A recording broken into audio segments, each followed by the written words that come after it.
I don't get applause when I come in, so it must have been for you all, so that's great.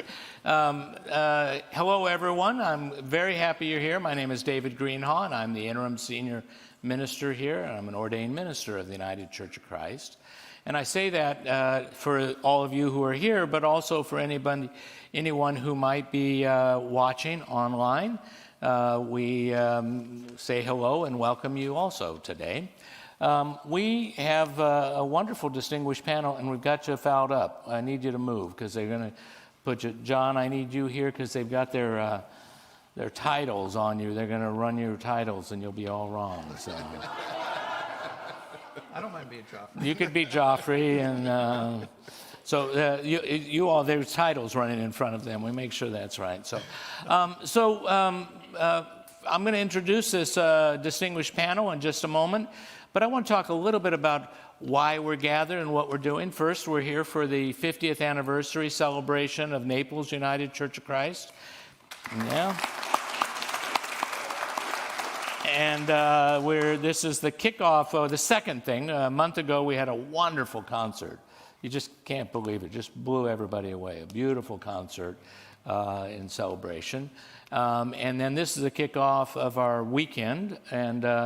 And this weekend, we're going to do a lot of things, but one of the things I wanted us to do is to remember that we're a part of a denomination and a church family, and that church family played a role in our lives, and we as a denomination have played some role in that denomination, as a congregation have played a role in the denomination's life.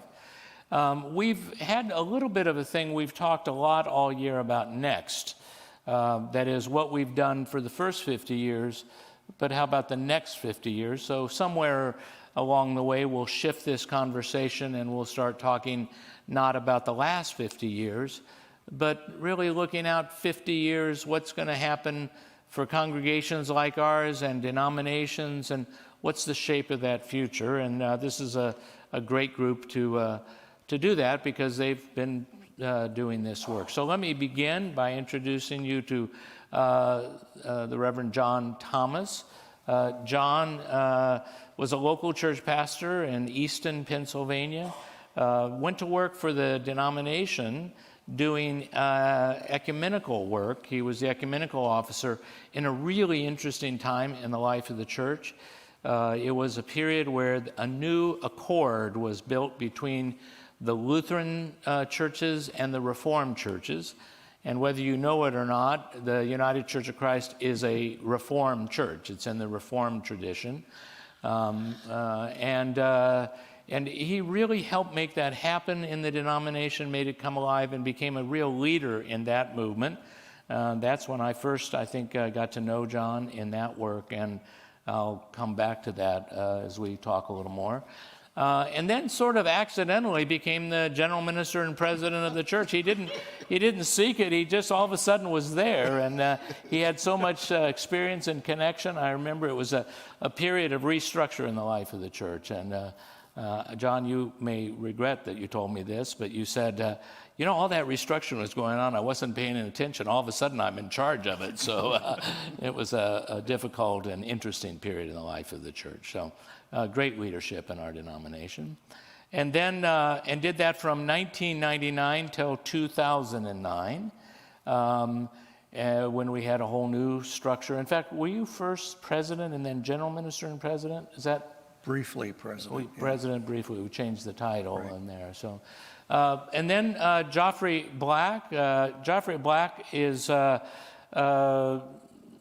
just one of my favorite people. Geoffrey and I go way, way back. Geoffrey was a pastor. He was at Brown University, where he served in the chaplain's role, and then went to serve as a pastor of the church in UCC Church in What was it? South Hempstead. South Hempstead. Okay, I was just going to say Hempstead, but South Hempstead. He was in South Hempstead, and at the time that he was in South Hempstead, Ron Patterson, the pastor emeritus here, was in Mount Sinai, Long Island, and I was in Bayshore, Long Island. So 3 very young clergy at the time. And Geoffrey and I put together the youth program in the New York Conference, which was fitting because eventually Geoffrey became the conference minister of the New York Conference. Before that, you'd done a stint with the Office for Church Life and Leadership of the denomination, and then became the general minister and president, and served 6 years in that position. Wonderful. And was then succeeded by John Dorhauer. John Dorhauer is an outsider to the United Church of Christ. He's a Catholic boy who went to seminary with the Catholic undergraduate seminary stuff, planning to be a priest, and then he became a painter. Not Michelangelo, but he wore overalls and rolled paint. And one day after work painting, he came to my office. I was the director of admissions of Eden Seminary, and he walked in and he said, I have a whole lot of questions, and the Catholics just don't seem to like questions. I said, well, you're in the right place. We love questions. So that led to an ongoing conversation. He became a student at Eden Theological Seminary and served as a local church pastor in Lebanon, Missouri, which is the belt buckle of the Bible Belt. I mean, right the center of it. Not to the left, not to the right, right in the center. It's really an amazing area, and served UCC Church there with a more progressive voice in a more conservative area. So John then served on the staff of the Missouri Conference and then became the conference minister of the Southwest Conference of the United Church of Christ in the Arizona, New Mexico, Southwest area down there, and then was called to be the general minister and president, and is in his last few months, because the next general minister and president, the search committee has recommended to the board, and the board is recommending to the General Synod, that we will now, the next time we do this, we'll have the first woman president in the United Church of Christ, if all goes well. Karen Georgia Thompson will be presented to the General Synod to be the next general minister and president. She has many distinctions, one of which is that she was a mentor and a friend of Angela Wells Bean. So that's the group. There's more to say about all of them, but that's enough to get us going. So I want to begin just by reminding everyone that the United Church of Christ was founded in 1957. And by 1973, that was the 9th General Synod. It was 1973.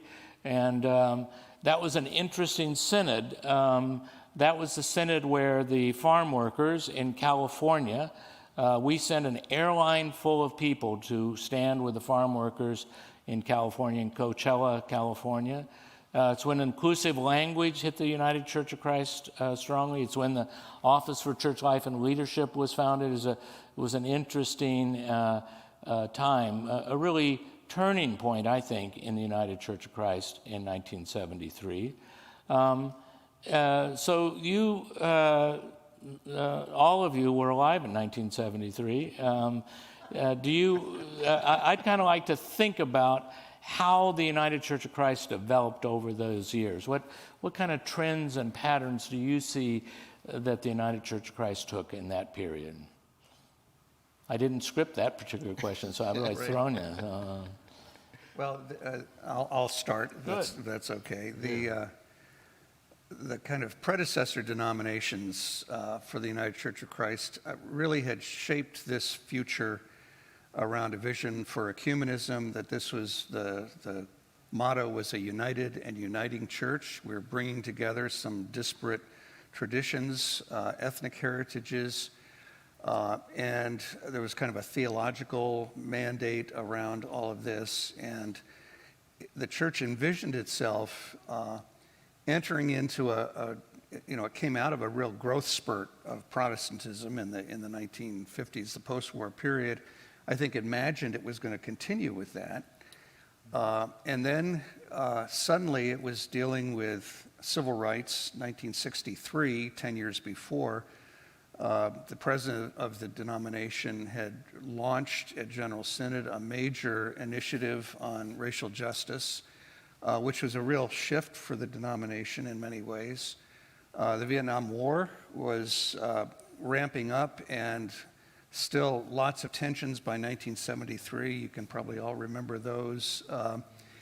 And David mentioned the women's movement. So suddenly the vision of the founders was disrupted, and I would say disrupted in positive ways, but still very challenging ways, by a whole slew of cultural revolutions, as well as the beginning of the institutional fragility of the Protestant main line. So the vision and the energy of this congregation to start a new church and to begin moving forward, probably with people whose church life had really been shaped in the 1940s and 50s, was really was coming alive and encountering a very different reality. And I think it's a tribute to the vision of the founders of this church and all of you who followed, that you continue to be vibrant, thriving, and alive, and that you were engaged in all of these issues. But it was really an interesting, as you look back, time to see how the founding generation of the denomination suddenly had to adapt to a very different cultural reality. Yeah. I really like that, John. I've always thought of it as that in some ways it took so long for the merger to take place, because these four denominations, the two mergers that took place, they'd barely gotten over, and then they decided to merge again. And when they merged again, the structural issues, the legal issues, all those things really almost exhausted a generation. And the new generation, I always do this, I'm not sure it's exactly right, they kind of inherited this merger and thought, well, these people are different than us. How will we find common cause? Mm-hmm. And the 1970s, late 1960s, 1970s gave them common cause because the culture was in turmoil. Yeah. Yeah. And the other point I just want to pick up, you said, you talked about the beginning of the institutional decline. 1965 was the peak year of membership in mainline churches. So no one was really aware that it was going down. It had always gone up. It had gotten bigger and bigger every year until 1965. All the Presbyterians, Lutherans, everybody was getting bigger. And by the late 60s, they weren't even aware that it was starting to go down. Right. But it started a downward membership decline for a very long time. It's continued. You want to weigh in on this, either of you? We can get another one if you want. Well, one of the things that you reminded me of when you started talking about 1973 was that it was right around the same time that I came out of seminary, and it was in a lot of ways a very, very exciting time for churches, for those who were entering ministry and thinking about change. The civil rights movement we were people who were heavily influenced and shaped by the movement, and to begin to pick up and move into church life with this sense that, and it was probably a very naive sense, that the church was going to be the embodiment of all the things that we had hoped for with the movement. It gave it an air of excitement when you talk about that, and I think maybe that was a part of what was happening here with the idea of establishing a new church in this new denomination. Might have been a part of what the was going on in that moment with this church, and obviously something has continued to happen here. And I think that maybe there was some of that excitement there too. And one of the other things that strikes me is that, in one of my iterations in ministry, when I was on the staff of the Church of Life, the Office for Church Life and Leadership, we were kind of gently trained to, when you go out into the church and you visit churches, make sure that you help people to understand that wherever they are, if they're in Naples, Florida, they are the embodiment of the whole United Church of Christ. They represent all that we stand for. And I think that may have been a part of the excitement of this founding this church 50 years ago. Because there were, it was a challenging time, and there was a lot of upheaval and change in generational leadership and so forth. But there was also this hopefulness that some of those people who were in leadership really exhibited. So, that's when you say 1973, that's what comes to mind.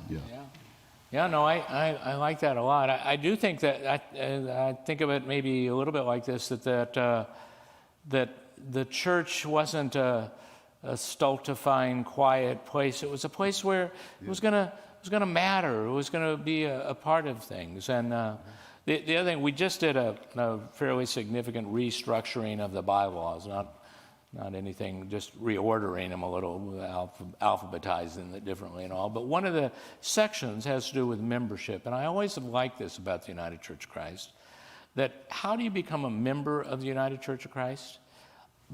By becoming a member of a United Church of Christ congregation. And who sets the criteria for membership? The local congregation. So the denomination can't control who its members are. It depends on the congregations doing that. So that line, wherever you are, you're the embodiment of that church right here. I think that's really important. So, John, you want to weigh in on this, or I do. All right. Just three quick things. 1972 was the year Bill Johnson was ordained. That's really important. Right. And if we begin to talk about... You have to tell everybody about Bill. Bill Johnson came out of the San Francisco Bay Area, a gay man, presented himself as a candidate for ordination, and would become the first openly gay man ordained not only in the United Church of Christ, but in the United States. And that's important in this context of talking about the evolutionary development of a denomination, because if 1965 marked the membership peak, 1972 marked a cultural battle that not just the United Church of Christ, but that the church in America would take on, that would culminate at certain points in the loss of members and loss of churches. None, I think, more significant than 2005, which John, I know, will remember, and people still talk about the prayer you offered, the day the United Church of Christ affirmed marriage equality. And in the intervening months, places like Indiana, Kentucky, where 44, 45, 46 churches just voted to leave. So that marks both a commitment that the United Church of Christ would embrace in that spirit of no matter who you are or where you are, in that spirit of disparate and wide theological traditions trying to find a way to come together as one. That would also affect the membership numbers of the denomination. A second thing I want to mention quickly is this year's General Synod will tell a more complete and full story of the history of the United Church of Christ by identifying a fifth stream. We talk about the four streams of Congregational, Christian, Evangelical, and Reformed. But we will officially at Synod this year recognize the fifth stream of the Afro-Christian tradition of the United Church of Christ. And a book will come out. It's a compendium. Yvonne Delk had a large hand in the composition of that book that will tell the story of the fifth stream of a United Church of Christ. And then the third thing, a mutual friend of ours, David Beebe, who died a couple of years ago. In 2017, when in Synod in Baltimore, the church would vote one more time on a restructure and would fail to pass it in 2017. Or, I'm sorry, they failed to pass it in 2015. They would pass it in Baltimore in 2017. In Baltimore, David and I sat down and had a dinner one night at the Synod, and he rehearsed for me the story of a denomination from 1957 till 2017 struggling to become one. And one of the most interesting aspects of our history when you read through the documents is what happened after 1957, when, as you say, two recent mergers were still trying to become one, and now 4 were trying to become one. And what promises were made to the 2 current presidents, what promises were broken to those 2 presidents, what happened under the circumstances where Ben Herbster became the first unifying president of the denomination, and all of the boards and instrumentalities that maintained separate corporate identities with separate offices and separate boards of directors, and then through the years, one restructure after another. We talked about 1999 when John Thomas became the president with a collegium of officers and separate boards became one, and then in 2013 the unified governing board, and then in 2017 the vote to identify the general minister and president as the head of the operations of the entire denomination. No more separate boards and corporations. So that's a piece of the story that evolved from 1957 forward. If I could just flag one thing, your first point, which maybe we can anticipate when you move to the crystal ball question about the next 50 years. In 1973, I think it's fair to say that none of us anticipated that GLBTQ inclusion was going to be the dominant issue roiling the church world, and that we would be living with this and struggling with this for the next 30 years or so, and it would be in the midst of congregational life, and it would also be an identifier for the United Church of Christ, but we had no idea at that point. And so as we begin later on in the conversation to think, what's the next 50 years, let's remember that we may have no idea what's coming at us. And so it's a matter of, how do we prepare ourselves to address the next major cultural issue, which we don't really understand and know about right now. And I would just kind of pick up on that to say that I think one of the things that has been, and we're going to talk about, I think this is a part of the next, but also it's a part of the past and present, is that somehow or other this denomination in its internal dialogue, and I think that's part of what has been going on, has reflected an ability to adapt to new circumstances and to find ways of moving forward, sometimes losing some folks who choose no longer to stay with it, but that core that has stayed with it over time and passed on this notion of adaptability has been really a very important factor in keeping us alive and moving, into the next with some sense of hopefulness. That we're still here. And I just want to make a comment about my former Catholic brother here, but I think it's an element of all this. Is when we were on Long Island, I remember going to a clergy gathering where among our colleagues, somebody said, if it weren't for the former Catholics in the United Church of Christ on Long Island, we wouldn't be here.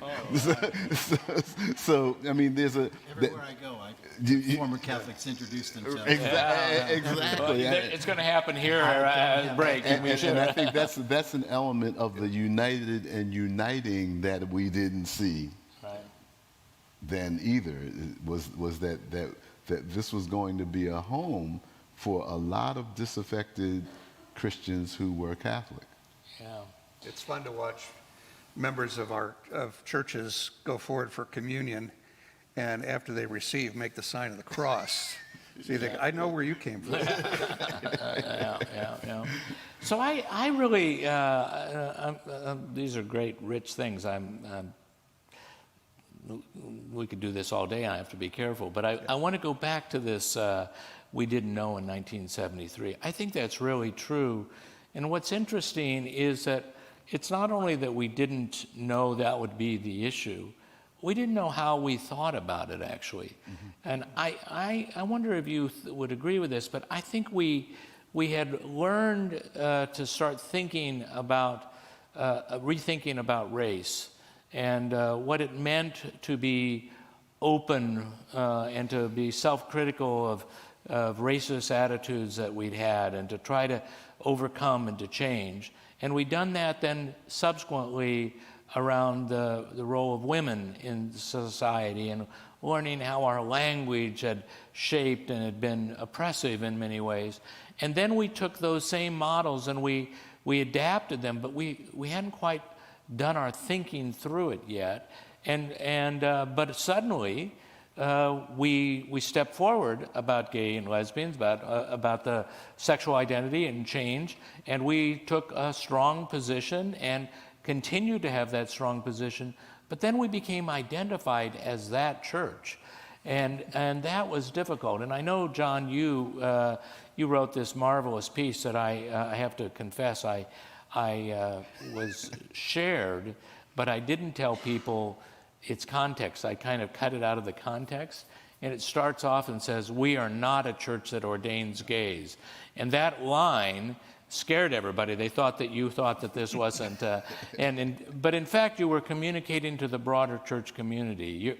And that's going on right here. My very first day here, I don't know if I told you all this, but my first day, I was, Fox News picked up a story about the church and who we were and that we were having a drag show here for children. And it was a fun, interesting ride. And but people identified us in a negative way in that. And how do we make that as a positive statement of who we are? How do we turn that around in another way? And I turned to your little document. I think it's a beautiful one about baptism and who we are. Let me hasten to add that the next line was, we're a church that is so committed to the integrity of each individual's baptism that we honor the call of God to them, whether it's to lay ministry or ordained ministry. Not quite the right language, but I don't want it to stop. I know. Unfortunately, that was my setup for that. And A rhetorical line that I often use is, I get accused all the time or asked, why do you ordain gays and lesbians? And I say, we don't. We ordain those in whom the gifts of the Holy Spirit have been identified, some of whom happen to be gay or lesbian. Yeah. And it's an interesting thing because it does put us in a position where we're in some ways cultural leaders. In others, religion hasn't trained us to think about that as well as we should. And learning to think and trying to think and think our way through has been important. But I had a little session here a couple weeks ago on this, and one of the things to remember is how fragile this social change is and how much is at stake and how exclusive the church has been for so long and how quickly it could go back and how it's important for us to say, indeed, the Holy Spirit's been moving and we've been ignoring it. Let's pay attention to it. So, We go back a long way in history to the 17th century in New England. There was a big controversy over who could be baptized. And the thought at the time was you could only be baptized if your parents were members of the church but had a converting experience of the Spirit and could testify to that. Well, over a couple of generations, you suddenly had children of parents who were attending church every Sunday but could not testify to that. So these children couldn't be baptized. So they developed what came to be called the halfway covenant, which opened the doors, but the term halfway is revealing, and I think a little humility is probably in order here. Yeah. We like to trumpet our openness and our welcome, but we have to recognize there's still a lot of work to be done. Let's talk about the relationship of the denomination to local congregations as a segue into this particular congregation. I'll just set up a little bit. My observation is that the boards of the church that you described, these big mission boards that were so important and had just tremendous financial resources and big staffs and a lot of work. In some ways, the boards were running the denomination in the early period, or were certainly exercising a great deal of power. And increasingly, there became a shift from the boards to the congregations, and the denomination's response to the congregations differently. Maybe I've misperceived that part of the history, but what do you think about the relationship of denomination, this denomination, to its congregations? Well, I can tell you a couple of things. The first observation is we have a smaller capacity to relate directly to the local congregation for a couple of reasons. Our staff is a third the size that it was when the denomination formed. Those boards of which you speak, which were multiple, were not just multiple boards, but they were boards in some cases of over 300 members, 250 members, which gave local church members access to, participation in, and information about life in the wider church. We're now one board with 52 members, which means that every conference might have one person representing them from a local church, participating directly in. So in some ways, we've lost that capacity to be in direct relationship with the local church. Having said that, there's nobody working in the national setting who doesn't understand that we do nothing without understanding how it connects to and affects the life of a local church. And it can never be the case, and I'm very passionate about this, having spent 8 years preparing for the Catholic priesthood, that the hierarchy doesn't dictate to the local church the missional direction of the church. At the same time I say that, only the national setting can hear the collective voice and discern what I call the meta-narrative of the denomination, and then own the corporate missional identity of the denomination. No local church can claim that authority for all. And so this is a dance and a relationship that is trickier only because we don't have the personnel we used to have that put us directly in touch with local churches. It makes, by the way, our connection to the conference offices all the more important because constitutionally they're the liaison, and we get constant feedback from conference ministers. You connected on this one, you disconnected on this one. I think another major, and it's related to this, is early on in the life of the denomination, churches were resourced by the denomination. So churches had the denominational hymnal. Churches used the denominational church school material. I grew up getting United Church Herald and then AD Magazine delivered to my home as a kid. Youth magazine. Youth magazine. Well, it's a very different world. We don't have the capacity to do that. But also, a famous sociologist of religion wrote a book called The Spiritual Marketplace. And he was talking a little bit more about how people find, and put together their own spirituality. But you could also say that there's a big marketplace out there for church resources, and people go online and they pick here, they pick there. They don't just brand themselves with all UCC stuff. So that's a big change. It's a freedom for congregations, I think, to look for what's going to relate to them most effectively. But it also loosens the relationship with the denomination and makes it more difficult. I remember there was one day, a Good Friday, when there was a terrible layoff at the national office, and going into that, we had 17 people fully employed to do curriculum, Sunday school curriculum writing in the denomination. Yeah. There aren't nothing like that, zero now. I mean, it's very different. What the model now for us is crowdsourcing curricula.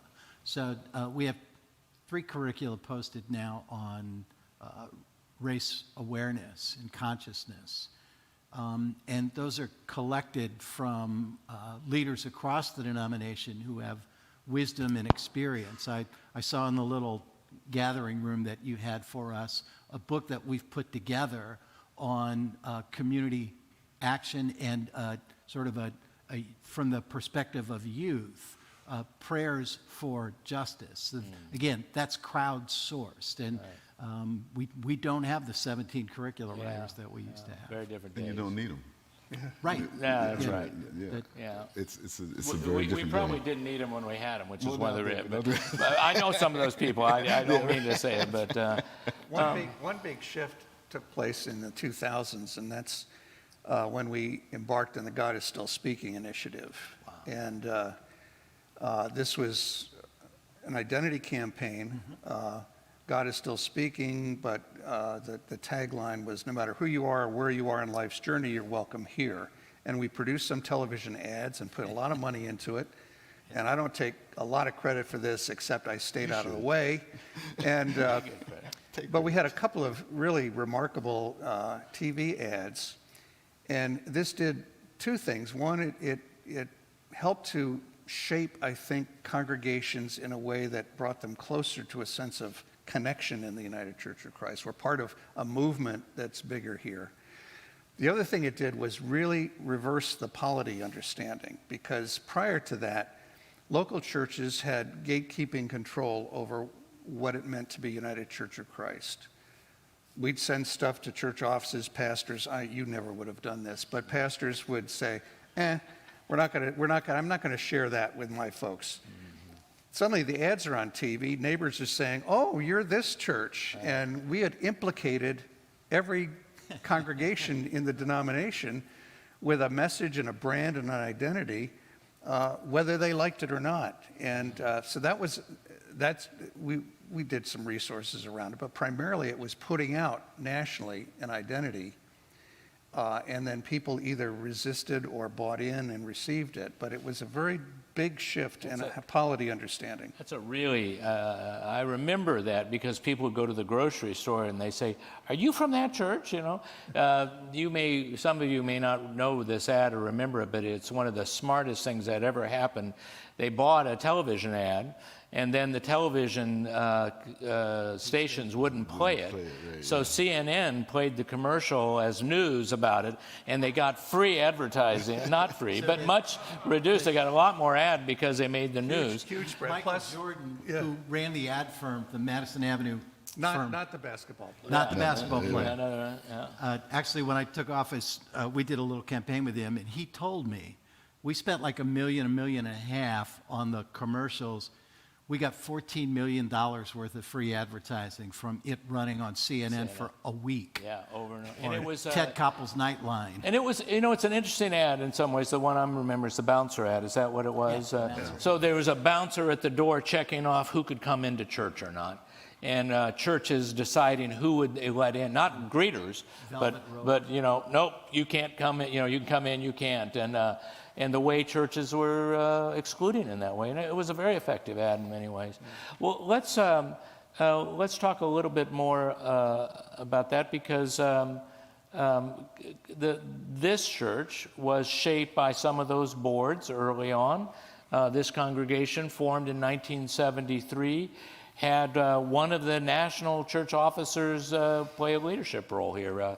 Perd Dietz, who was a co-founder of the congregation, had been working in the national offices of the denomination, and came and played a role in this in the development here. And the church built Gates Chapel, what's now Gates Chapel, a sanctuary that I think, Daryl, if I'm right, ran to about right here, and then we pushed it back a little further out, was it? Okay, it was a little further out. But that cost about $230,000. $170,000 of that came from the denomination in the form of a very low interest loan that the denomination, that the church took on. So it was able to be here in a partnership, and the very land on which we sit was bought not by the congregation. They didn't hold title to it. the buyer, the purchaser, was the Florida Conference of the United Church of Christ. By the way, I just want to take a second because I look out and our conference minister, John Vertigan, is here. Hi, John. Welcome. Good to see you. So the Florida Conference bought the property. So it was a partnership. It was a way to work together, and it made it possible for this to happen. But when they came here, the name of the church was first Naples United Church. And it then had Congregational Christian and Evangelical and Reformed. Because what it was doing is people were finding their church that they knew up north, they could find it when they came down here. So that the identifier wasn't the United Church of Christ. What was that? But these Congregational Christian, and we say, well, I want one of those Congregational churches or one of those ENR churches. Where are they? And they'd come find it here. You could look it up and do that. And then later, it took on the name United Church of Christ. That identification, you bring that identity with you. Let's take a little bit of a shift. How has this church been useful and supportive for the denomination in the 50 years? Do you have any recollections of involvement with this church and over those your time in leadership? Well, I can give one example. I after I left Cleveland as the accidental president, That's really not fair. You weren't really. Joe Evans was the accidental president. It makes me feel like Calvin Coolidge. But I went to Chicago Theological Seminary to teach and to be involved in administrative work there. And the seminary, one of the seminaries of the United Church of Christ, received support from the Naples Church. And so your commitment to theological education, to equipping and preparing leadership for the whole church. You had seminary interns. I looked at the history. You had seminary interns early on. And you've sent off associates and assistants to other places, and retirees who are still serving in other places, Ron in some sabbatical interims. So, preparing leadership for the whole church. I used to say that congregations sometimes fall into the trap of thinking that they're simply consumers of leadership, which has a very bad sound to it, but, we get leaders from the denomination. But some churches, like yours, also saw yourself as a responsible agent in preparing and equipping and sending forth leaders. So that's one example. Yeah. And that works both in ordained leaders, like we'll hear from a member of this church who is ordained, now serving in Colorado, Wesley Snedeker, an ordained minister of the UCC, came up in this church, was supported by this church, and ordained here. So it's not just ordained leadership that's sent, but also leaders in other ways, because I know while you were serving, go ahead. Yeah, I was going to say, one of the things, and I think this is true of many churches, especially churches that are how should I say, have the resources to do it. Their pastors, their clergy, tend to serve in other realms of church life, providing leadership, and very, very vital and important leadership. And I give you, this is a personal testimony, but when I served as general minister and president, your pastor was right in there with us as a key leader in the development process that we were building. And I think I'm sure that Ron is not the first of your leaders to provide leadership in the conference and in the wider church. But I think it was very key for us to have someone of Ron's stature and his wisdom about, raising money, basically, that helped us to really envision how we could move forward. So I want to kind of give you kudos for, supporting him in his work in the wider church. It was really, really important. I want to echo that. When I became general minister and president. Ron was still on that working group with the task of reimagining the giving protocols for a denomination that were set by a general synod 3 or 4 decades earlier, and whose patterns had shifted considerably. But I also want to note another thing that this church is known for. You know, the United Church of Christ collectively participates in global mission efforts. And I want to say a word about that. Our understanding of mission has shifted considerably. We're trying to live down an old colonial model that assumes that we as the Western church know what's best for people suffering around the globe and go in with our answers to their questions, including our brand of religion. And we're trying hard to unlive those models and adopt out of a more Latin American liberation model what's called accompaniment models of global ministry presence. So we do that now in 90 countries with around 400 different organizations, but that is enhanced by work like what you all are doing here in Guatemala and other places in Central America. You're known for that. And that spirit of extending this willingness to better the lives of others in marginalized communities is a part of the work of the church, but it's also an aspect of a united church that has been in a part of who we are from the very early roots. And it has evolved, but that is enhanced when local churches like yours own that as a part of your shared life together. Yeah, you know, one of the things I was thinking about the availability of resources to be everywhere and do everything.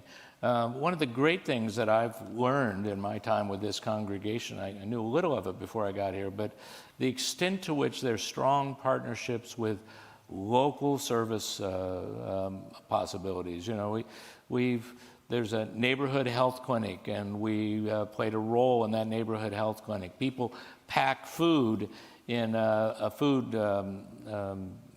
they call it Harry Chapin. It took me forever to figure out that it wasn't just a musician, but it was a place that packs food and provides food for food pantries. And the sorts of things that are going on, Habitat for Humanity, incredible response and work, and both working in Habitat but providing incredible resources, including a very large gift that just came from the church to the local Habitat, which is a very successful one. The way in which the congregation is the United Church of Christ in this place, doing this kind of work, helping people in need in its own area. I think it leverages the denomination as such, the movement as such, work locally. I do want to mention one more thing. So I walked down from the beautiful room at the Naples Grand Hotel that you gave me. I walked around the building. I took some pictures. That bright white wall that faces the road and those stark black letters that read the name of your congregation, and underneath that, an open and affirming congregation. That you own that as public witness is something I don't take for granted, and I guarantee you there are people who drive by that every day, and whether you know it or not, they're giving thanks that you're here. That consistent, bold witness to make that claim is so powerful. Sometimes it's what sounds simple, but it's so important, and that is local church like Naples providing financial and institutional support for other settings of the denomination. And just by example, some of you know about the work of the Coalition of Immokalee Workers here in Florida. Migrant workers that have been empowered themselves and are leaders in working conditions, in better pay, and in solving all kinds of unfair labor practices. Even if you individually weren't part of that story, the support of the Florida Conference and the support of Justice and Witness Ministries at the national setting helped to bring together a partnership. The United Church of Christ played a key role in some of the victories of that coalition that's known around the country among worker justice organizations as a real model. So, our church's wider mission, financial support to the Florida Conference, to the national setting, had a real impact here in Florida with migrant laborers. And that was a powerful story, continues to be a powerful story. Yeah. And one the congregation continues to be involved in. So let's shift a little bit now. We're going to put the crystal ball and polish it up a little bit and describe the future. And I'm going to do it by laying one of my cards on the table, but it's going to make you, John, make the connection, this John, but the rest of you can join in. But your strong work in ecumenism, I believe that the future, my crystal ball says, that the future of denominations are going to be both, maybe not organic mergers like happened with the United Church of Christ, maybe some, but that they will be that they will be transnational in a way that we've never been before. We become national churches. There's the United Church of Christ USA. There's the churches around the world, and they're not just linguistically held together, but they're bounded by national boundaries. And the church is really one of the strongest transnational organizations on the planet. Has been, continues to be. But we identify very much in denominational structures as national identities. And I don't think it's just a dream. I actually think that we will see incredibly new alliances. And maybe it's just the fact that we can Zoom now in ways that we couldn't before, that we can imagine. We don't have to get on a plane and fly 3 days to get anywhere, that we can connect. But that's my crystal ball, first thing. But it's a little bit about the role of ecumenism, and you can weigh in on what you think about it. But if I put that to you first, what do you think? Well, one of the interesting ways in which that transnational dimension comes into play is migration of people who've had a mission relationship with the United Church of Christ or with a partner somewhere else, who have moved to the United States and are establishing churches and want to engage. So during my time, one of the largest growing communities were Christians from American Samoa who had moved to the United States. They're U.S. citizens. It's a territory. It's part of our colonial past and colonial present. But many of them worked in the military, were members of the military, and were accustomed to life on the continent here and settled here because of lack of opportunities on the island, and formed churches of the Congregational Christian Church in American Samoa, but then began to connect with their partner. They were founded by English Congregationalists, but there were no English Congregationalists here to look to, so they looked to their closest group, and we made a connection.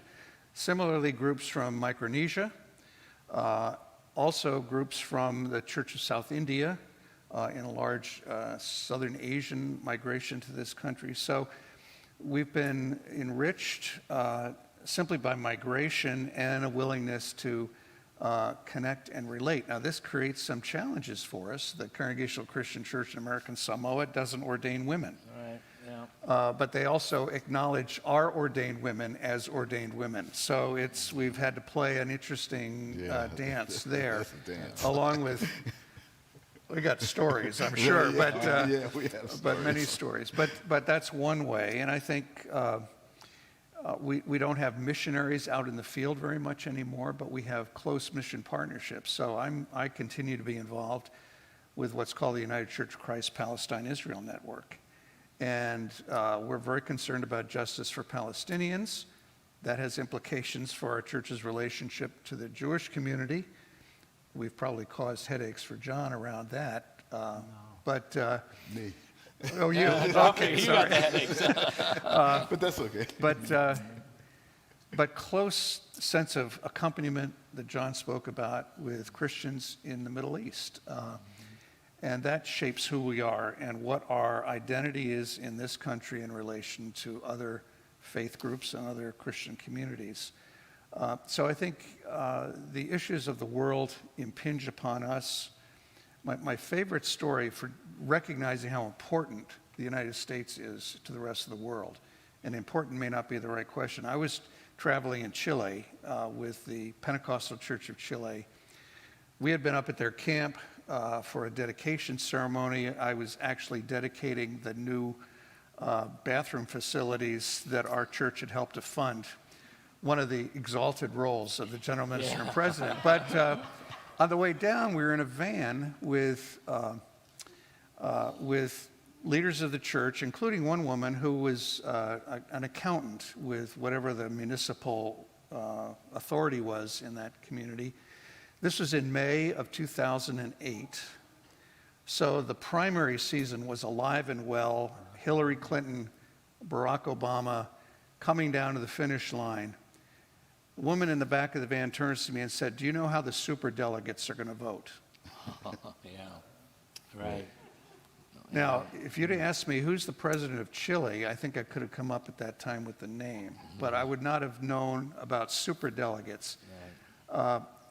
So because of the outsized and sometimes benevolent and oftentimes malicious role the United States has played, maybe our church too at times, we need to be aware that we are a global institution, even if we're based here and bounded here in some ways. Yeah. But we're a global institution with a responsibility that reaches far beyond the local church. I made some notes based on David's questions to us, and one of the things I think the denomination does is it's an antidote to parochialism. Yeah. It's very easy for local churches to become inwardly focused. The denomination, its history, its global reach, its reach to marginalized communities is an antidote to the parochialism that is always a threat to church life. Yeah. I think that I just want to take that a little bit, and then I want to go because you and I did United Church of Canada stuff I was talking about. But this idea of the parochialism, I think, is really important because local congregation provides a cluster of ways that it supports people in their developmental cycles and their rites of passage and in their spiritual development and their spiritual life. But it can become ingrown and forget that the church is not this local church's church. It's a part of God's movement in the world, that we are a part of a larger movement, and remembering that we're a part, that we got here because of a part of that, and that wasn't the denomination. That was the movement of God's Spirit that worked through a denomination in other ways, but that it's a global movement that we're a part of, and that both challenges and supports us, but makes us think beyond our presence. I like that antidote. That's good. Geoffrey, you were going to jump in here. I wanted to say, and David worked on this also, but parochialism is we were very parochial in terms of our next door neighbor. I mean, the United Church of Canada. One day, the ecumenical officer at the time, who's now going to be the general minister and president, walked into my office and said, "Geoffrey, why don't we talk with the people from the United Church of Canada?" And it was kind of like, yeah, why don't we? Very, and it turned out to be, with David's help and the help of many others, it turned out to be a very, very rich conversation that grew into becoming a full communion relationship over a couple of years of our churches, which many people, were surprised that it hadn't happened a long time ago. They were saying, well, what is this with the Canadians? Aren't we all one church anyway? And so we had to explain there was some things we had to do together to establish a full communion relationship, which we did. But and I think that culminated when John was elected, right after John's election. But I think that one of the reasons that it really, as I thought about it, and again, we haven't been as the United Church of Christ in the United States, we haven't been the strongest in terms of relationships with indigenous people in this country. And the United Church of Canada, one of the things that as I reflected on, why should we build a partnership, a full communion relationship with the Canadian Church? It was they can help us to envision and to do the things that we need to be doing with indigenous people in the United States. We needed their insight, their help to really be about that appropriately. And I think that that's one of the riches or one of the blessings that we are experiencing as that relationship grows. And John, you might know more about that. I've been kind of away from it, but I think that that's... An interesting moment at this year's General Synod will be at the Sunday worship service, where the preacher will be the moderator from the United Church of Canada, who is the first Indigenous woman elected to serve in that position. Yeah. So That's great. And we've learned quite a bit from them. Okay. Good. I'm going to project out 50 years. Yeah, good. Go for it. Let's do it. If the 20th century was the church resolving the impulse of the Holy Spirit to become an ecumenical body, and that the gathering in 1908 or 9 in Edinburgh, Scotland, that birthed the ecumenical movement, brought the entire global church into a collective resolve to sort of blur the lines, if not forming formal mergers, then at least opening up a recognition of the mutuality of partners in common cause and spirit. And it was beautiful.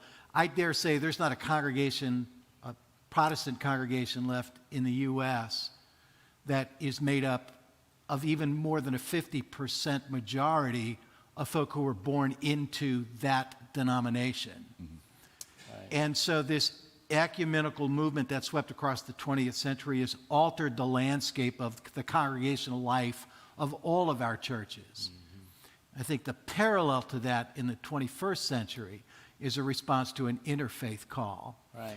That what spirituality will begin to look like across the landscape of the 21st century isn't just a blurring of ecumenical lines between Christian entities, but the blurring, a parallel blurring of interfaith lines between people of common cause. I think the cultural battles that we're experiencing are going to exacerbate. And I think probably by the middle or certainly by the end of this century, it won't be hard to recognize blatant fundamentalist, conservative literalism as Christianity from a progressive articulation of the faith that is open to multiple pathways. And our new general minister and president, about 15 years ago, began an international conversation about multiple belongings. How does the church, from her perspective, because she was the ecumenical officer of a Christian denomination, deal with the phenomenon of mom being Jewish and dad being Lutheran, right, or Buddhist, and our households have become places of multiple belongings. And the 21st century is going to find a way to articulate itself in such a way that what we identify as a progressive worshiper is the common cause, the ending of hunger, the commitment to climate justice, the continuing to deal with the African descendant populations around the world. All of those things. And even Christianity is going to shift out of that Jesus is the way, the truth, the life, and see Christianity as a pathway that puts us on a road to compassion, love, and kindness, but is a pathway that partners with a Buddhist pathway and a Jewish pathway. And worshipers are not going to be monogamistic in their commitments to a religion or an articulation of faith. They're going to sample, and we're going to adjust to that. So I'm really interested in that because I'm preparing the class I'm teaching Monday at 6 o'clock on interfaith things. We'll see you all there because it's definitely a changing thing. The whole interfaith understanding and where we are. I have a question though, John, about it because a commitment to feed the hungry. It's kind of it's actually fairly counterintuitive. I got to feed my family. Why do I care about anybody else? And that I care and am able to transcend myself and get outside of my own kin and care about somebody else in the world. That's something that's fed by religious practice, religious culture, theological claims. And if we are joined only by common cause, what feeds the impetus to extend beyond oneself? So a couple of things I would say. I don't mean to suggest by that the diminishment of a Christian identity. Those who identify primarily as Christian need to claim that, and we need to articulate a Christianity that makes being Christian meaningful. Right. As Jews bear responsibility for that, and Hindus, Muslims. What I think is shifting as refugees swarm the globe and as human communities encounter one another in ways that they didn't 100 years ago, we have a choice to either continue to behave as if our chosen pathway and our identity is the only legitimate pathway, and those whom we encounter must submit to that Right. by or against their will, or we come to an understanding that your pathway is as legitimate as mine. I'm going to stay on my pathway, but look what we can do collectively and together. And look at the difference it makes when we do that together than if we try to work against one another towards that goal. Yeah. And I believe it has always been one of the important ingredients of Christianity to get us beyond that very fundamental need to take care of our own. That's one of the things that Jesus always invited us on a journey towards. How is the other experiencing life? And is there anything that you have the capacity to do to change how they're experiencing that for the better? Yeah. No, I agree. I like One of the real challenges in all of this is the tendency increasingly at the moment, I think, for religious communities to try to link themselves to the power of the state to enforce their particular understandings. Thank you. Now, the United Church of Christ has a history with this in New England. Centuries ago, we eventually relinquished using the state as a mechanism to control and enforce our own religious understandings. But we're now seeing that within the Christian community and more broadly and globally. And I think one of the challenges of interfaith engagement is going to be, how do we address that? Right now, there are UCC pastors in Missouri who are bringing legal suit against the state of Missouri for infringement on religious liberty over the laws being passed in Missouri around abortion, where one group is attempting to utilize its own political power to enforce its own religious understandings and convictions. We're going to see a lot more of that, and so the era of good feelings around interfaith relations is going to pick up some tension and some brittleness, I think. It's one of the things I think is important about the transnational character, because until we have more effective transnational state power, I mean, it's a way in which it can be critical of states. It's a position to say, hey, you know, you're using the state to beat up other people. We are part of a larger movement in that, and we don't do that. So I think that's important. Geoffrey, you were going to jump in here? Oh, I was just thinking about how complex this all is, and that we started out with the next 50 years, right. You know, and what will it look like 50 years from now to, and we started out with the we don't know, as those 50 years ago didn't know. So we're really kind of engaging in some speculation here, but I think that what we can say is, the things that we will be about, and I think that's where, in the immediate future, I think we're going to be about opening those conversations and lifting up the complexities of how we live together across faith lines, which in many instances people are not willing to talk about. I mean, we're kind of pushing the envelope to say, and our greatest hope in this is that a lot of people in their families, as Karen has kind of demonstrated in some of her research, families are already there.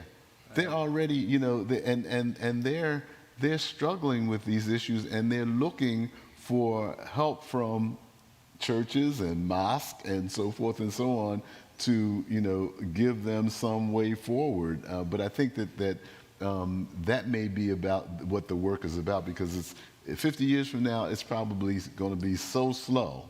This is my speculation, is that it's going to be so slow that we may just be having the conversation in 50 years. I mean, especially when you think about where a great segment, probably the largest segment of the Christian community in the United States is. This is a real cutting edge kind of thing. Yeah, 50 years seems like a long time, but it's a pretty short time. This is I've joked a few times in the congregation that this 50 years, this is great. It's good to have a 50-year anniversary. You all have preached lots of anniversaries, as I have, and 385 is my oldest one. So you did a 400-year one. That's and I remember doing that. Andover, Massachusetts was one of the oldest one I did at 280 or something there, and that this is a short time in the life of the world, and the 50 years here has been rich and full, but there's a long ways to go. Yeah. What should this congregation do? What do you want to tell us to do for the next 50 years? How should we prepare now to do the things that will matter? We don't know exactly what it is, but how would you charge us to your sermon? I'm sorry, I'm jumping ahead of you, so but go ahead. So my favorite word for congregations today is play. Yeah. We are living in a season of transformation and change. We all know that. And we're all looking for somebody to answer the question, what is it we have to do to get it right? And nobody yet knows. And we may not know, if Phyllis Tickle is right, for another 100 years or so. But what we're looking for is a spirit of play. You can't break the church. The church has survived much worse than this through the years, and will live through this season of transition that feels like upheaval to us. Yeah. Give yourself permission to play, and allow a spirit of trying something that may or may not work, but don't beat yourself up if it doesn't. Go back and try again, and have a spirit of play about that, trusting that the Holy Spirit is not going to abandon us in this hour, and the church will be relevant a generation, 2 generations, and 3 generations from now, even if we don't recognize what it looks like when it gets there. Yeah, that's great. Thanks. Yeah. I want to take that play for just a minute, because I think of the most playful thing we do, because our very language says that we play music. Music really does make a difference for us. It's it's a way we play. It's a way we stop thinking about everything, and we stand up and sing. And even I sing, God help us. Becky, the music, Dr. Becky sits next to me one day. She usually sits over here, and she said, "Oh, good God, you really can't sing, can you?" But I play at it, I play. We're also used to boards and committees sweating over, is this a change we should try? What are the results, and what do we get from it? And just have a spirit of play about it. You're not going to break anything. I'm of the conviction that we have no idea what's coming. And therefore, it's a little bit futile to try to imagine what the future is going to look like. Just think, 3 years ago today, none of us could have anticipated what was coming over these next 3 years. So it's the capacity to adapt and nurturing communities of adaptability. The resilience is the buzzword these days, but I think adaptability is critical. The recognition, there's a wonderful line in an old hymn, new occasions teach new duties, time makes ancient good uncouth. The ability to consider the possibility that 50 years from now, people will look back at us right now and say there was something uncouth about what we were about. I mean, I think being open to that possibility. And I did come prepared with one quote I'd like to read. Good. Wow. Quotes hymns, and he's got it. It's my favorite hymn. It comes from Dietrich Bonhoeffer, who was the martyr of the German church during the Nazi era. In 1944, he wrote a baptismal sermon for his nephew, who was the son of his sister and his best friend. And he, of course, did not deliver the baptismal sermon, but it's been recovered and it's published. And he talks about the fact that we don't know, but there's some things we can do now to equip us for what we don't know. So he writes, in these words and actions handed down to us, we sense something totally new and revolutionary, but we cannot yet grasp or express it. Our church has been fighting during these years only for its self-preservation. Lots of illustrations of that today. As if that were an end itself. It has become incapable of bringing the word of reconciliation and redemption to humankind and to the world. By the time you, little one, grow up, the form of the church will have changed considerably. It is still being melted and remolded, and every attempt to help it develop prematurely into a powerful organization will only delay its conversion and purification. It is not up to us to predict the day, but the day will come when people will once more be able to speak the word of God in such a way that the world is changed and renewed. Until then, the Christian cause will be a quiet and hidden one, but there will be people who pray and do justice and wait on God's good time.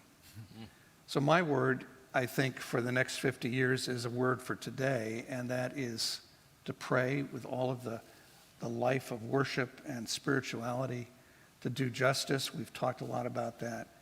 But also to be open and waiting for God to enter in with something new. I think for me, that's the message for us today.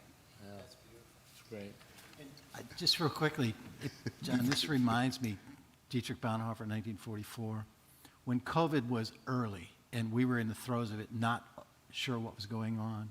Nigel Uden, who at the time was moderator of the Reformed Church of Great Britain, United Reformed Church of Great Britain, wrote, we were exchanging letters, and he told the story of the pastor of the church in Coventry, England, which was carpet-bombed by the Germans, who was called to be their pastor in 1948, shortly after the war had ended. And he was debating whether or not he should receive that call. And a deacon of the church spoke these words to him.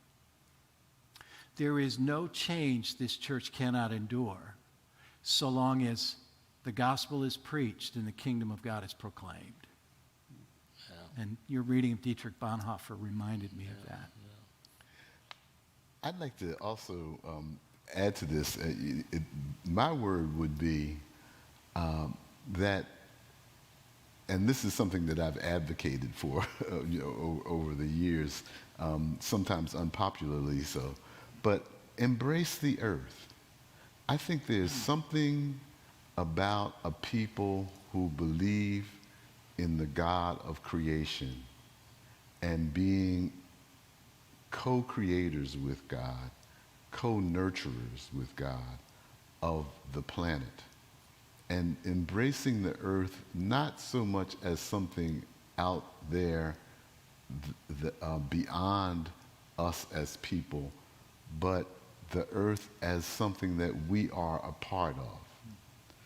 And I would hope that whatever we do in prayerfully and so forth and so on, that we risk making that care, that stewardship of creation, being paramount in our thinking, or pervasive in our thinking and our actions. That is something that is a crucial element of what I think the next 50 years and beyond should be. So I would just stop there. I could go on. It's especially fitting here because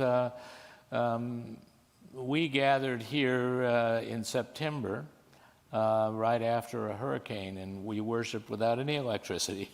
So we know about the rawness of the earth, and yet people are here because of the beauty of this space as well. When we finish here, it's March 10th, and we'll go outside and have a reception outside. Not something you did in Chicago or Cleveland. No, I'm here too. I avoided a snowstorm in Cleveland. So You just got here just in time. Yeah, it was not hard to persuade you all to come in March to Florida. We are, this conversation has been rich and wonderful, and I'm very grateful, and I haven't let anybody say a word, and we only have about 10 minutes left, but I'm going to allow, Angela is willing to take a question or two, and we'll just do that for about 10 minutes. So, comments, questions? Hold it right to your mouth. Church membership in the U.S., as you've pointed out, has declined over decades, certainly as a percentage of the population. Do you think that's nadered? Do you think that's what? Nadered, reached its bottom point. Oh. No, I don't think so. And it's particularly true when you look at generational engagement. And I don't know what your experience is, but a lot of you have grandchildren who are young adults, and the church participation in my family is nil, and it may be the case among many of you with kids who grew up in very vibrant, active churches. So I think my guess is that church membership will continue to decline, but that there will also be vibrant congregations, some retaining and sustaining their large size, some small but vibrant and vital. That's what I imagine happening. Now, interestingly, there's a revival going on, not among the main line, but a revival at a college, I think in Tennessee, which is gathering huge numbers of young people. So, is Charles Finney going to return and create a new revival? Who knows? But I think the numbers will continue to decline. It's going to be particularly painful for small, fragile congregations right now. Larger congregations have the capacity, the infrastructure, not only to survive, but to thrive and to reach and do new kinds of ministries and things. But we're going to see, already are seeing some small congregations that are just not able to make it. There are a couple of interesting pieces of data coming out of the Pew Research.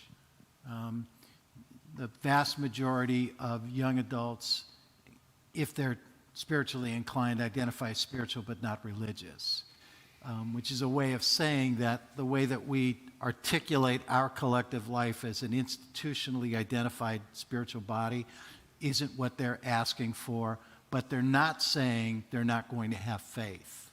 And this is part of the multiple belongings things that we're talking about. But there's a second piece that's less spoken of lately, and that is they're starting to identify that the millennial generation really make up the vast majority of that spiritual but not religious. But when you get down to Gen Z and start to do the micro demographics on that, there's a tendency to want to go back into what we recognize as traditional religion. It's too early to know if that's a blip or a shift. but we're definitely paying attention to that. Jane had a question? Oh, yeah, no. Thank you. This is actually going back to your first comments about the founding of the church, because I'm a little foggy on this. You said that there were 4 originals and 2 came together, and then those 2 came together. And then in another comment, John, I think you talked about the 4 streams, and now we have a 5th stream. Yeah.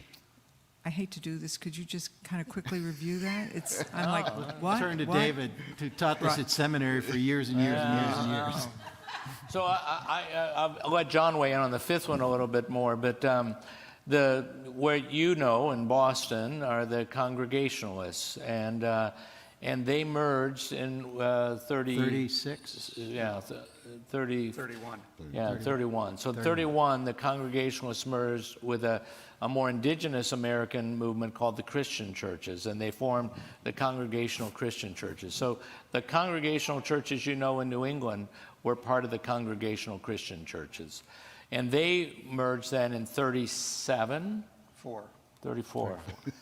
I need John to keep us straight on this. I used to teach this. I did too, and I forgot the numbers. So, but in 34, 2 German immigrant churches, one mostly in Pennsylvania, the Reformed churches, and the German evangelical, so-called evangelical, which really means Protestant. The Protestant churches, mostly in St. Louis, the Midwest, up the Mississippi Valley, they merged, and then those 2 merged again in 57.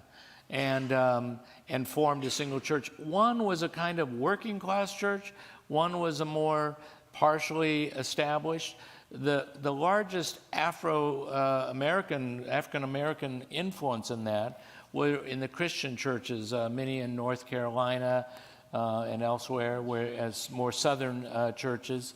Although the Congregationalists were very involved in what's known as the American Missionary Association, which started 500 normal schools for educating school teachers among African Americans, and those schools became some of the finest colleges in America: Dillard, Fisk, Tougaloo, Talladega, Lemoyne, Owen, Houston, Tillotson, Howard University. Those schools grew up out of that movement. So that's a part of the 5th strand, I take it, that you described. Mostly out of North Carolina and mostly out of the Christian tradition, which was the Christian, there were a number of articulations of it, but it was the first indigenous denomination on U.S. soil.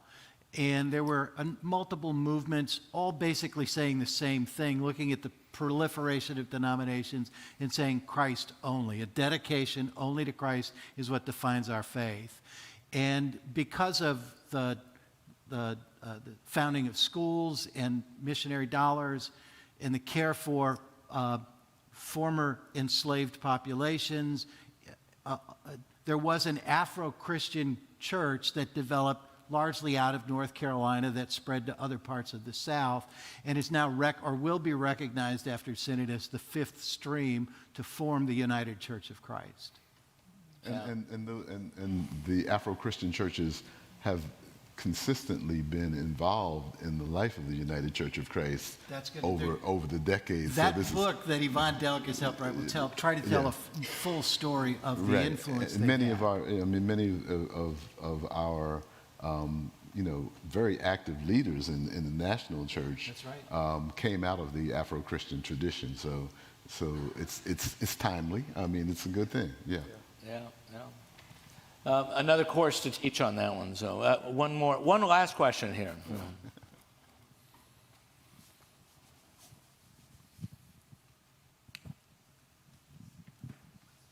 I've been taking notes while you've been speaking. Got a whole page. And some of the words that I've heard are a need for adaptability, the problem of parochialism. One of you said religion has not trained us as well to think about the implications of social change. Somebody just said cultural battles will exacerbate, and someone said articulate Christianity in a way that's meaningful. And I'm wondering, whether seminaries are doing the job that they need to be doing to assist the denomination in doing all of that. I'm a graduate of the late, great Andover Newton Theological School, and I loved the school. I loved my curriculum, and I wasn't out of that school for more than maybe a year or two interviewing for my first call to ministry, and I discovered how much I didn't understand about the life of the local church. I could preach scripture with the best of them. My prayers were great. But this whole understanding of the dynamics in a local church between the pastor and the congregation. So I'm wondering how you feel about what kind of jobs are the seminaries doing these days to educate in the issues that you've brought up? I'm interested in the answer to this one. Wow. One of the big challenges that I've seen over my nearly 50 years in a minute, but certainly almost 50 years from the start of seminary, is that there were many opportunities for those of us who are graduating from seminary to apprentice, if you will, as associate pastors with experienced mentors. That's not as much the case anymore. And so when I was at Chicago Theological Seminary, it was always a little frightening to see these gifted students going out into small, fragile, sometimes conflicted congregations all on their own without support. So I think one of the tasks is first of all, to, I think, provide a bit more focus on the culture of congregations in a seminary curriculum. And, you know, CTS, students had a pretty broad range of elective opportunities. I thought a more core curriculum might be valuable, but I wasn't an educator, and I was coming and going, you know, in 6 years. But I think the church has a responsibility, and many conferences have picked this up, to follow pastors in those first few years.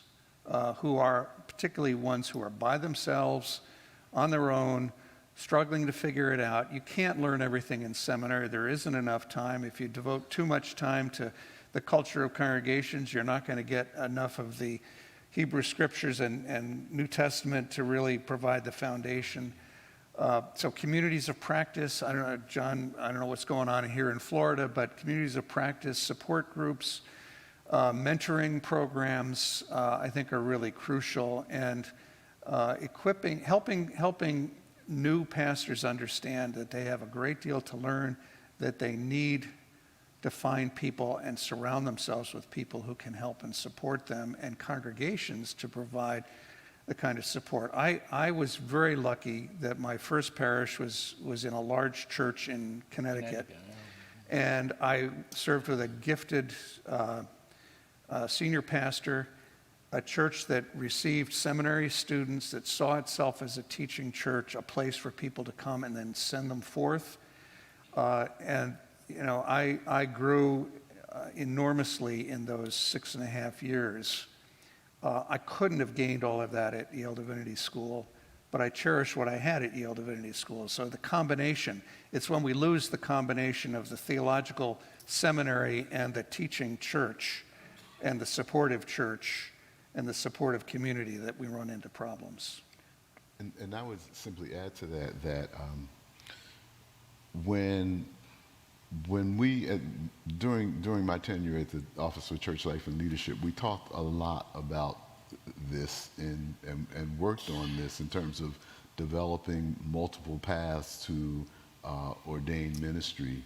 And there's somewhat of a mindset that we somehow encourage in ways that seminary education prepares you totally, and this is a part of what you're saying, to serve in a local church. And it is very, very important, but it is not everything that a person needs.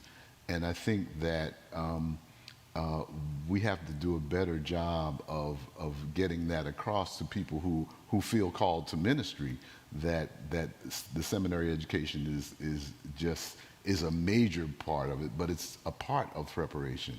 And what we found, and coming back to in our work, was that there was a great deal of resistance in the field for any additional requirements that we wanted to make for preparation for ordained ministry. People, both in church leadership and among people who were preparing for ministry, said, no. We can't have any more requirements. College and seminary is just about enough, and you want us to have like a medical school education with residency and stuff like that. And informally, that's what John had, that's what I had, and it made a critical difference I would say, in my life, serving with a pastor who was, a pretty dynamic guy. Really made all the difference. Yeah. I think it's a really good question, and the reason I say that is I spent 23 years as a seminary president and 7 years as the dean of the seminary, so of the United Church of Christ, and 4 years at a university divinity school. So I've spent most of my life doing that. I think the biggest change, talking about the 50 years difference, is that the model was go to college, go to seminary, get a church, have a full-time job, have a salary, have a place to work, live. You make a vocational career out of that. The likelihood that whether we're at the nadir yet or not, wherever it is, the decline of so many churches, the model of fully compensated full-time employment in a congregation, it doesn't exist in anything like it did 50 years ago, and it won't exist more 50 years from now.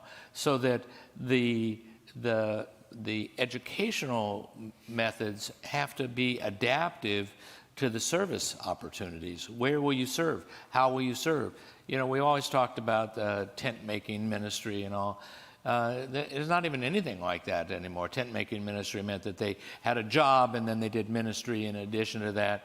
The number of fully compensated clergy, people who can make a living being clergy in a church like the United Church of Christ, is very small and getting smaller fast.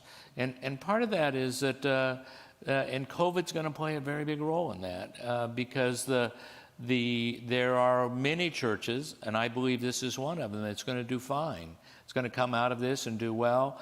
It's going to have to adapt. It's going to have to do all of those things, but it's sufficiently resourced with people and finances and tradition in ways that it has some capacity to adapt.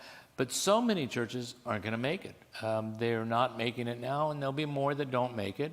And that means there'll be fewer and fewer places to serve, and they're sucking a lot of their resources taking care of a building that was too big for them.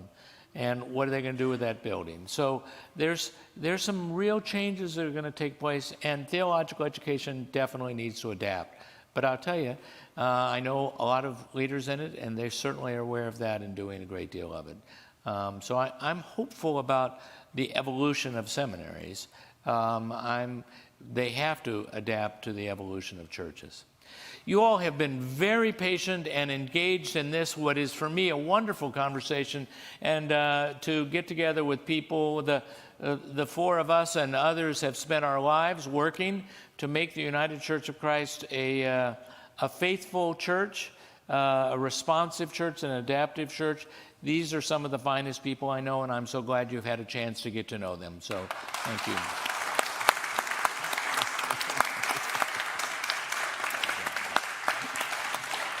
Thanks, John. John, thanks a lot. There's snacks. Help yourself.